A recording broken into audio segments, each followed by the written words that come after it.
And therefore, 19, this is that condemnation, that light come into the world and men love darkness rather than light because their deeds were evil. Now, it looks to us like, most of the time, that people reject Jesus because they like to sin. But according to John 3:19, that's not what condemnation is that we like our evil deeds. The condemnation is that the light, Jesus, has come into our world, and we prefer our darkness to our light. We don't prefer our darkness to our light because we like to sin. That's not what the text says. We don't prefer darkness to light because we are having so much fun. That's how we've preached this. We said, oh, yeah, someday you're going to stop having fun in your sin. And you knew that was a lie. I mean, if people ever stopped having fun in their sin, nobody would sin. And you sinned after you got saved. So what's your excuse? So the reality is that has nothing to do with fun and enjoyment and ease. Because if you want to bring hell on yourself, go ahead and sin, even after you've given your heart to Christ. I mean, you want to walk into a literal. You want to walk into a literal hell, go ahead and live in sin after you've met Jesus. And there's a reason for that, which we're going to get to in a moment, why that literal hell takes off in our life. So the condemnation is lights come into the world, but men love their darkness rather than the light. Why do they love the darkness? Because their deeds are evil. Now, why would you love darkness if your deeds are evil? It's so that whatever your evil deeds are not exposed to the light, right? So it's not that we reject Jesus because we like to sin. It's because, pause, what's the opposite of truth? It's because we prefer the lie that we tell ourselves about ourselves. You see, I think all rejection of Christ and all rejection of his favor and his love and who he is because we cling to a lie about ourselves that we keep telling ourselves.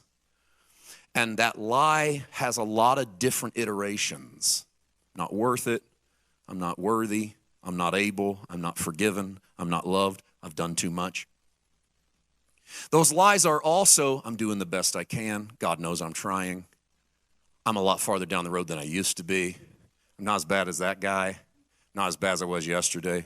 These are cleaned up lies. These are the saccharine lies. They're the good side lies. They're not as bad. They don't look as bad, but they're still lies because none of them involve the judgment that Christ paid for on the cross. They all involve us and who we are and what we do.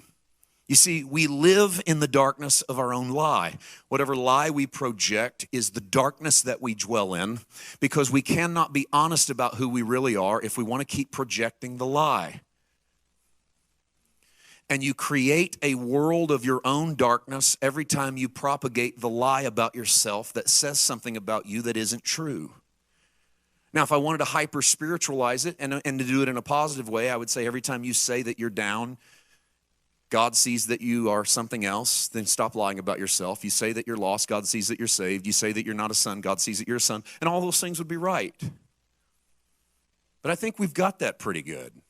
I think what we don't have is all of the masks that we put on in front of people that say, I'm good, I'm healthy, I'm fine, I'm happy, I'm blessed, I'm favored. But behind it, we're screaming and we're crying and we're wounded and we're depressed and we're molested and we're hurt and we're downtrodden and we're beat up and we're tired and we're angry. But we keep lying about all of those things because we don't want to hurt people's feelings and we don't want the light to be turned on to us. And it's much easier to just set into the darkness of whatever it is we're lying about rather than walk into the truth.